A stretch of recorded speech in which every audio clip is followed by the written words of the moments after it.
Passion, purpose, possibilities. They're all right there.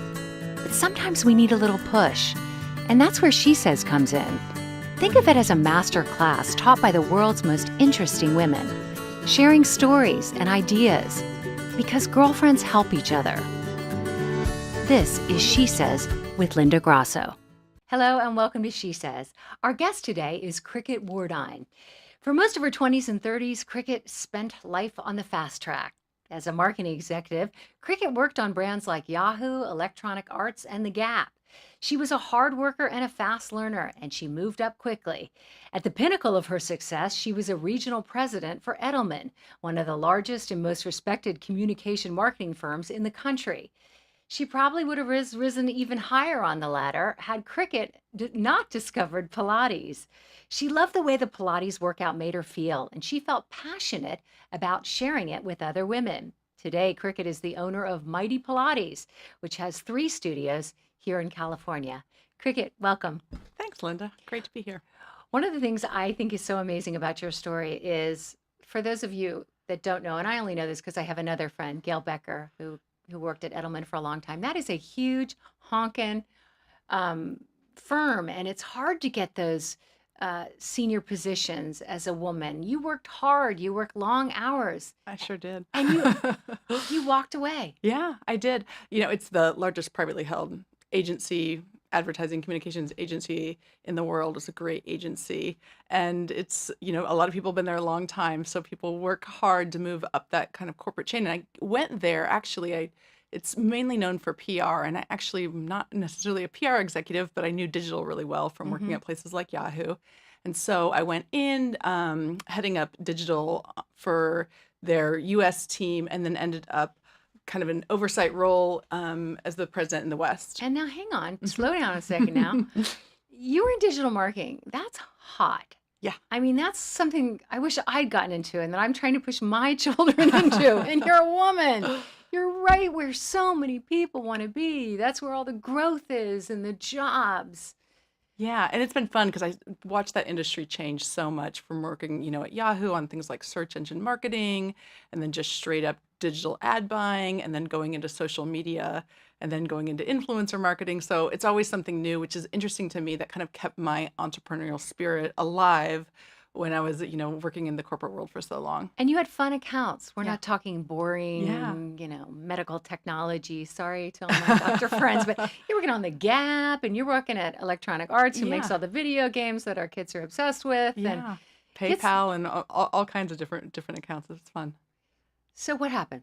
So, you know, I enjoyed my time. I was definitely kind of getting burnt out, and I left Yahoo when I sort of saw, I'd been at Yahoo for 8 years, sort of saw the changes in Yahoo that I didn't think were great changes coming.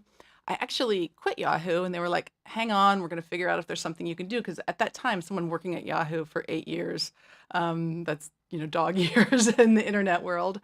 And so I went over because in Australia, women get 1 year guaranteed job back if they go on maternity leave. So now wait, you say you went over, you were working for Yahoo, you had one job, you threatened to quit, and they said, here's a plum assignment in Australia. Yeah, they sent me over. They said, go be the CMO of Australia and New Zealand. And they were working on a joint venture with kind of like the ABC called Yahoo 7 over there. And are you single at the time? You know, I was married? single at the time. You're like, it's, woohoo, It's funny, Australia? actually, I was going to move to New York, and I was sitting there picking out furniture with the guy in New York, knowing it wasn't the right thing. And I got the call. I was sitting in West Elm, and I thought, oh my gosh, this is it. Okay, great. They're going to move me over there. So it was sort of my escape hatch from that too. So I went over there for a year. And when I was over there, again, working hard, and, you know, really interesting actually being a woman working in Australia, because it was definitely, I was the only woman sitting on the board. It was kind of an old boys media club over there. So it actually made me really appreciate being a female executive over in the States. So it's That's so interesting.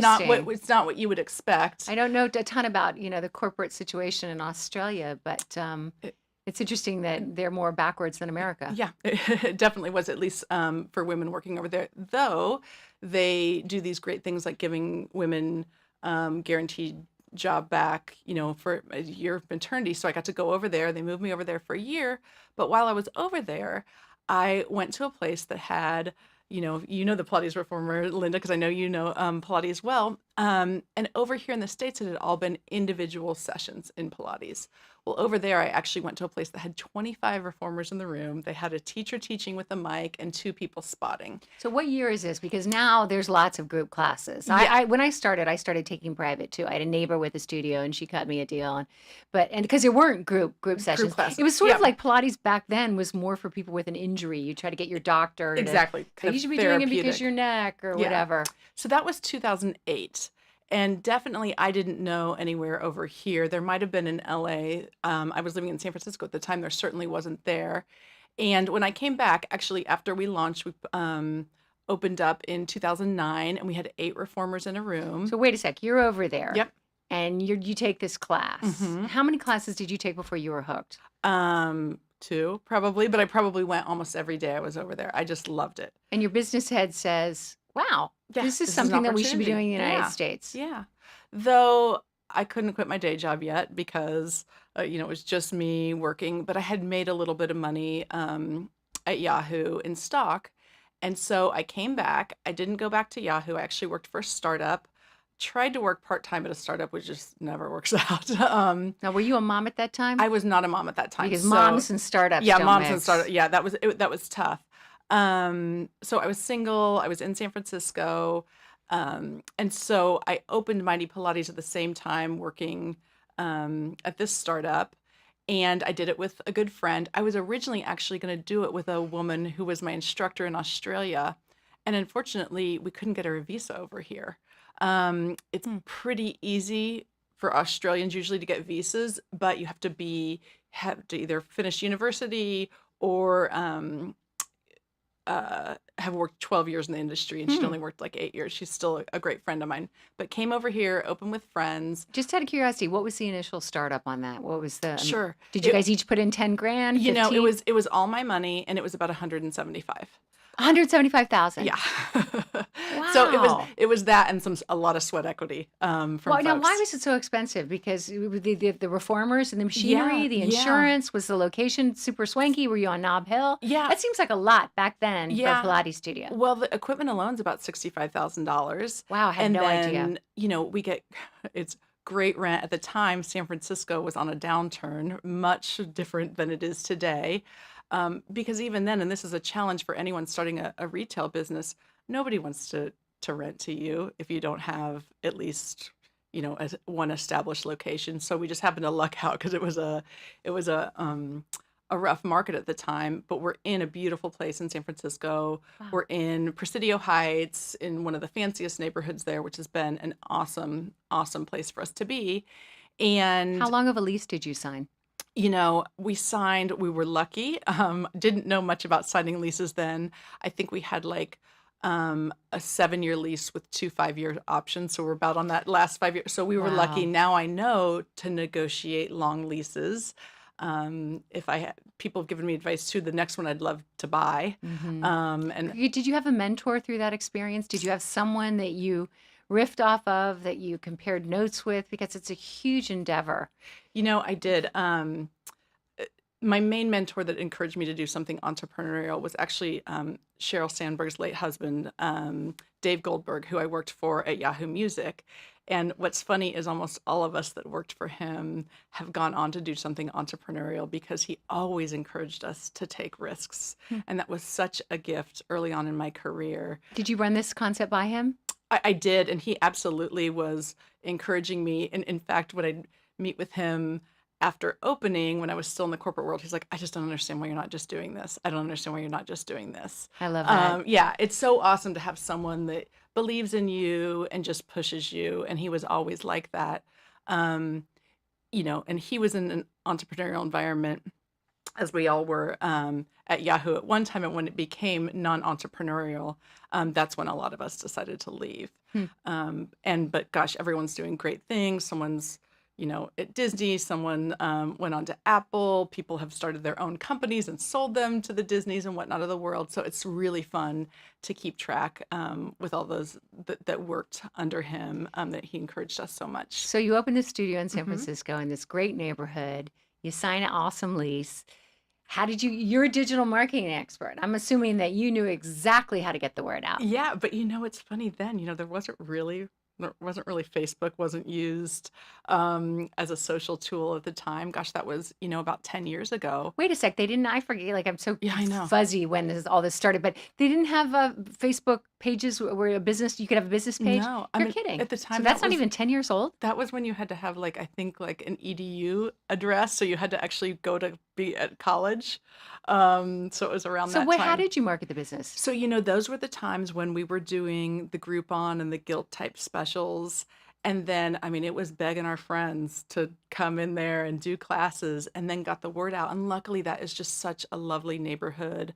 That's a real neighborhood vibe. So getting the word out in the city and getting I remember we got listed, the Sex and the City movie was out at the time, and we got listed as the place that Carrie and her friends would go work out, and that was such a win for us, and that was from a client that came into Mighty. So Wow, that's a lucky break. yeah, lucky breaks for sure.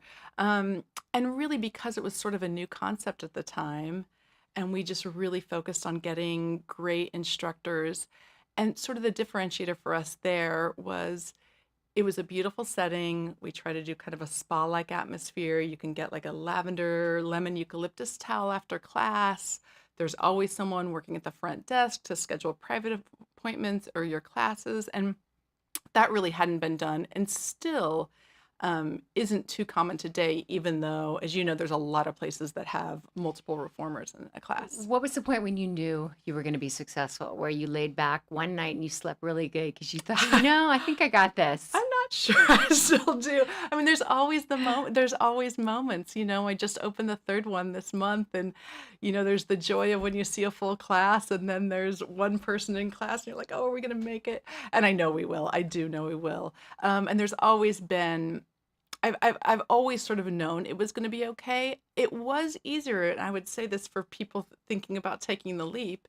It was easier when I had a big corporate salary, when you had a bad month or a bad day. And then when you jump ship and that's all you're doing, you really have to be confident or have a little bit of savings to know that you're going to go through a little bit of the ups and downs. So I want to be crystal clear on that. You had a nest. You had saved. Yeah. You hadn't, all those years where you were making great money, you hadn't lived beyond your means, so that you had all this credit card debt. You lived pretty clean. And so that when, Yes, you were able to though build. I'll say I put every penny of it that wasn't in retirement or anything into that first studio, and then have taken out loans for the other ones. So I've always been a little bit of a risk taker, and people tell me often, they're like, oh, you should just go get an investor. But if I can do it and do it with some loans and do it with sweat equity, and then, I don't have to share a portion of the business with someone, which I think is a great thing. So not to say I wouldn't do it if I wanted to catapult the business next step, but So you started the San Francisco facility, the San Francisco Mighty Pilates, with a partner. At some point, you guys split. And that was because she was just ready to move on from the business. She still teaches there occasionally. And when we just opened this location in Sherman Oaks, she came down and did training with all the teachers, because she is one of the best Pilates studio or the Pilates instructors ever, and certainly in San Francisco, and still a great friend. At that point, was there anything in you that thought, oh, God, don't leave me? Or were you thinking, I can handle this. Cool, I got this. Yeah, it was hard. I really missed, and I still rely on her and go to her a lot for advice on the business, because that has been hard. It's nice when you're doing that with someone too. It's so interesting because right before you were in here, we taped an episode with Deborah Keene, who owns California Caviar. And she talked a lot about how she was a one-man show, one-woman show. She loved writing solo. She could have taken a partner. She could have gotten other people's money, but then she said she would have had to deal with other people's opinions. There's kind of two ways to do something like that. There's with a partner or without, and I think there are pluses and minuses with each. I've always felt like I needed a partner. Yeah. I got to not, run things by somebody. I love feedback. I'm trying to make myself less like that Yep. at this particular juncture in my life. But It's just interesting, pros and cons on both I sides. agree. And I always say, if I take investment for the next step, a lot of it will be to bring on someone that has a skill set unlike mine. Absolutely. Someone that knows real Yes. estate really well, someone that can catapult the marketing in a different way, maybe. Um, and, I really rely on, I got certified in Pilates to run the business. I don't teach. I'm not a great teacher. I really, really respect great teachers because it is so hard to find. And so I really rely on their opinion and have instructor managers in each location. Well, I have to say, I love Pilates, and I met you because I got invited to take a class at Yeah. your studio, and boy, you really um, cultivate or find these fantastic teachers. The teacher I had at that first class was fantastic, Yeah. 5 stars. Great. Well, one of the things we look for in all of our instructors is the same thing I looked for when I was in the corporate world, which is people that are really curious, that always want to learn, that always want to grow.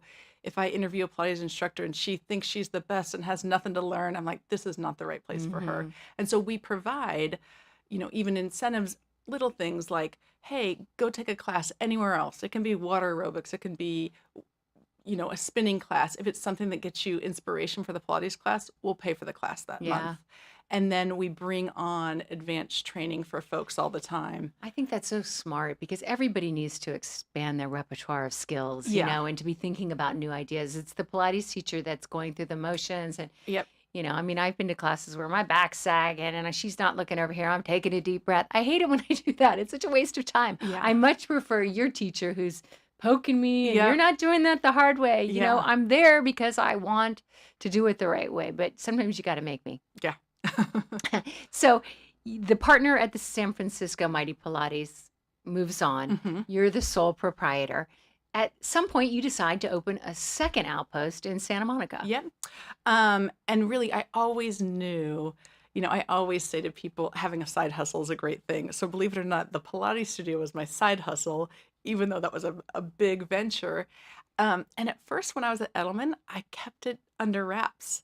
I thought they wouldn't think I was a really hard worker or I wasn't invested in it if they knew I had this business on the side that I was. And we should just quickly insert here that you went from Yahoo Music Yep. to Edelman. Yes, to So Edelman. even though, you had left Yahoo Music and you did a startup and then you went to Yeah, Edelman. So exactly. you're a proprietor, you're running your business, but you have one foot in, which was smart. Yeah. So go ahead, back to Edelman. So I was sort of hiding it for maybe my first 2 years at Edelman. And then one time I worked for a great boss who was like, we should tell every client that you have that. You really understand their business better. And I do, because, you get to these positions. I had 600 people reporting to me at Edelman where you're not doing the nuts and bolts anymore. So you're selling on services of doing their social media, but you're not really doing it. Well, I still did it for the studio. So I understand how Facebook worked and had to run an ad campaign and do all that. So he was like, let's tell everyone that. And that was the first thing then that they put on my bio, which was really just such a relief for me. Yeah, you came out. Yes, I came out, exactly. So, and I knew I still always wanted to do that. And so I just had to really save up some money and get myself in a good financial position was really holding me back. It wasn't that I was miserable there or anything. I just knew, I just been in the corporate world for so long. I just knew I was ready for the next thing. There had to be a straw that broke the camel's back. Let's go back to that moment. Yeah. At this point, I have a little girl. So she was maybe 3 years old at the time. And you're a single mom. I'm a single mom. I was raised by a mom, so I Yes. think I always got to put that out. That's Yeah. some hard work there. Yes. Go ahead. And I think the biggest challenge of that role at Edelman was I was managing 6 offices along the West Coast. So I was on the road a lot. And I didn't want, I just wanted to be with my little girl. Yeah. That was my joy all the time. That's what I wanted to do. And I just constantly felt, the push pull of, I still had a Pilates studio, but it was mainly that I was traveling all the time. And that was just too hard to do. And I could have maybe taken a couple steps down at Edelman and stayed, but I wasn't ready to do that because I still had this on my mind. So, really, I knew I had a little stock cliff at Edelman and sort of waited for that special day and walked in, that day and moved on. And it was really, I was ready to move too. Probably my last year at Edelman was tough because I kind of had my eye on doing Mighty Pilates. So I think it is hard, you can have a side hustle on things, but it is hard when one is sort of calling. So I opened the Santa Monica location 2 years ago, and that one really, the first couple months were tough, but that one is just doing phenomenally. We have 98 classes a week. We were on the cover of Pilates Style magazine, and it's just such a joy And to be you've been there. able to have your digital marketing come into play because you know Instagram and you know all those things and Yep. you have those tools to really get the word out. Yeah. Yes. And so that one took off, I think, quicker than San Francisco because we had learned so much then. That being said, we still have our times when a class is empty or we're, you know, ha- it's funny, we don't see a lot of seasonality in LA. People kind of work out all year round. But in San Francisco, we do. August and December are really slow because people just quite honestly aren't there. Hmm. So those are tough times. I would assume that, there are just certain things in your business you can't control Yep. and you just have to be able to roll with it. Yeah, I can roll with it a lot better than I did a few years ago. One of the biggest challenges as a business I have right now that I think is sort of a forewarning to folks in the service business. In San Francisco, it is really hard to keep employees. It is just so dang expensive to live there now. Hmm. And you talk to anyone in the service business in San Francisco, minimum wage is higher. We pay more than, people at the front desk, we pay over $15 an hour to. That's more than anywhere in the country. And we still can't keep them because they just can't afford to live there. And we pay all of our instructors as employees, not independent contractors, which is quite rare, which means we pay them quite a bit more because we pay their taxes Hmm. and some sick time and whatnot. And it's still just tough. And I think this disparity that we're seeing in San Francisco, I think we're going to see even more as the wealthier get wealthier and there's just not great places for those folks to live. Um, Not a problem we see as much in LA, but in San Francisco, it's certainly my number one business problem. And it is something that keeps me up at night and something you can't control because in some ways, even staff at the front desk, I'm super happy if they're there 6 months. Are there ever times when you think to yourself, God, I wish I just had a steady paycheck and I didn't have all these people asking me questions and Yeah, have to make all these decisions? absolutely, all the time. I think, the same way when I was in the corporate world, I wanted a little bit of this. You know, I'll have months that I won't think that way, and then I'll have times when it's almost seemed easier to work an 80-hour week in the corporate world. But I know for me that wouldn't, re-energize me in the way that this business does. But it's tough. You talk to women all the time that make the leap, and there are days it's great, and there are days when it is just tough.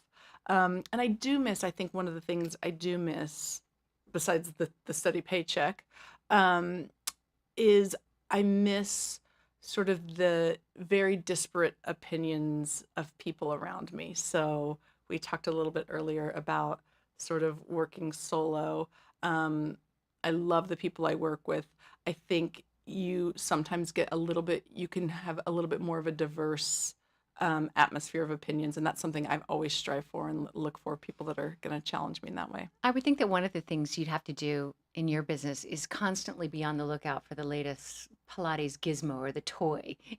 Wherever I take Pilates, they always say, here's the strap, here's the Yeah. balls, here's the Yeah. this. We're gonna blow, smoke in your hair, and it's gonna stone your Yeah. neck. I mean, Yeah. is that part of it? And how do you, as you look down the road, and Pilates studios keep popping up, much like meditation studios. Yeah. There's like every couple of blocks.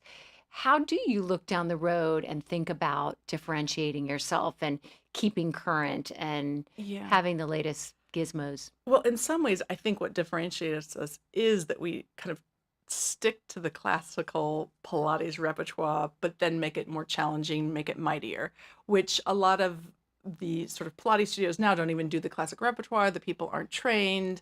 And so that kind of differentiates us from some of the workout ones. And then we do things like we do some half and half classes. So like half Pilates and half TRX, or we're introducing half Pilates, half bar. And some of that is just to keep it exciting. I want people to feel like they can Hmm. come in there 7 days a week and get a different workout. The TRX are the sort of pulleys and, Yep. and rings that are on a tension bar that come out of the walls. Yeah. I want to try that Yeah. Yeah. at your And it's a good studio. way to try it because then you're like, okay, it's Yeah. only half a class. It's kind of like, going out with your friends and trying tapas or something, a little bit of everything. Yeah, no, I definitely want to try that. That looks really interesting. Um, so is your child a son or a daughter? My daughter, she just turned 6. She's pretty awesome. She's selling Girl Scout cookies right now, and it's really fun because she actually says to people, she's like, "Oh, my mommy and I opened a Pilates studio," because, love it. you can't. She's there a lot. I try not to have her there, obviously, when we have classes and stuff. But when we were first opening, she was helping me sweep. She was picking out things with me, and I want her to be in that atmosphere where she sees sort of something entrepreneurial I mean, and the hard how work. cool is that you're providing that example for her? Yeah, it's awesome. At the same time, she's sometimes like, "Mommy, look at me, not your computer." Um, Right. but it is nice because even if I'm working a lot of hours, different than the corporate world, they're my hours. So that might mean I'm getting up at 5 o'clock and working on Sunday morning before she gets up. But I mean, I can pick her up from school. I can walk her down to the bus stop in the morning.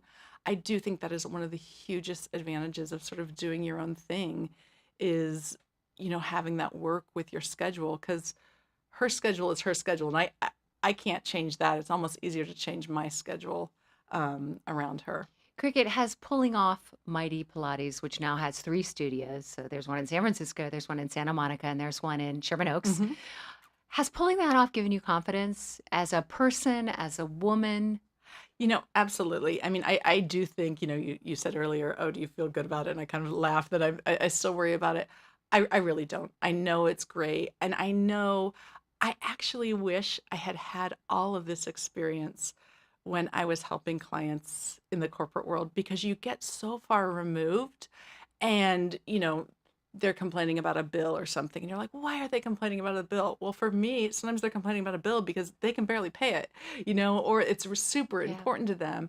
And so I think of sometimes working on clients where I didn't really understand their business, or the people on my teams didn't really understand the business. And I just think that experience of having both sides is so important that I wish I would have had then, to honor my clients in a different way. This is what I love about the whole category of reinvention is that, for us, it was something that, you just were so happy to have a job in your 20s and 30s, and then you got in your 40s and you thought about doing something you really loved or Yeah. getting on a path of that was more fulfilling. Yeah. The women of today, the girls that I see, they're going to be reinventing multiple times. And it's actually a good thing because it gives them so many different skill sets and empathy and Mhm. understanding when a client can't pay a bill and different perspectives.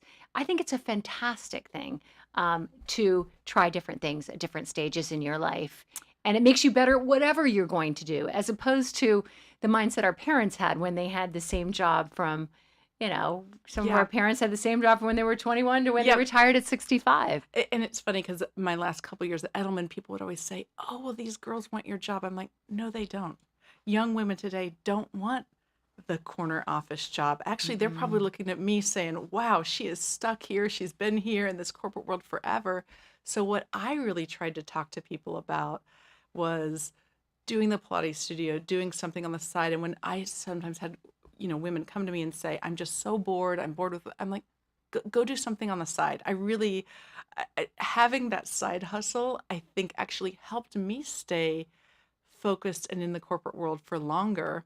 And even now, I did some consulting last year for a Game of Thrones concert series, and it was so fun for me because I used my brain in a different way. And I'll probably do the same after it's all settled in with this third Pilates studio opening. And I actually think that's a great thing, and that's something that should be celebrated because people seeing me have that path, young women, they're all about experiences, not necessarily the title, the corporate office. And I think it's a mistake sometimes folks my age that are in the corporate world make talking to these young women, that we assume that they want that and they don't. They want to live a full life full of experiences and not necessarily about the money or the title. At the end of the show, I always ask women for a takeaway. What can we take away from your story? I'm going to say the first one is have a side hustle. I love So have a that. side hustle. Have a Yeah. side hustle. Give me another one, Cricket. Well, I think the other thing is I was just so lucky to work with people that encouraged risk taking. And one of the things I did in my corporate job is I gave everyone a get out of jail free card. And it was for when they took a risk, they could hand that thing over, no questions asked. And someone I worked for at Yahoo gave me mine. I had a very failed marketing thing where 50 Cent was going to get up on a billboard in Times Square with the Yahoo music sign behind him. And we learned that he was going to fake getting shot for his album. And I was like, this is not good. And I turned in that marketing or that get out of jail free card. And we lost about $4 million on that project. And I never heard another word. And then I talked to her later and she said, oh, yeah, the board was so mad at me, but I never said anything to you. She said, oh, figure out someone else to get up there because I turned in that card. And she said, take risks. And so that's something to work for people that allow you to take risks is just such a phenomenal thing. So if you can find that person, stick to them and encourage people that work for you to do the same. Cricket, I've enjoyed chatting with you, Thank and you. I look It's forward been to seeing you fun. at Mighty Pilates. Okay, great. Thanks, Got to Linda. tone these abs. Thanks so much for joining us. We really appreciate it. You can follow us on Instagram and Facebook and find out who's coming up next. We have a new episode dropping on Apple Podcasts or wherever you get your apps every Tuesday. Thanks so much.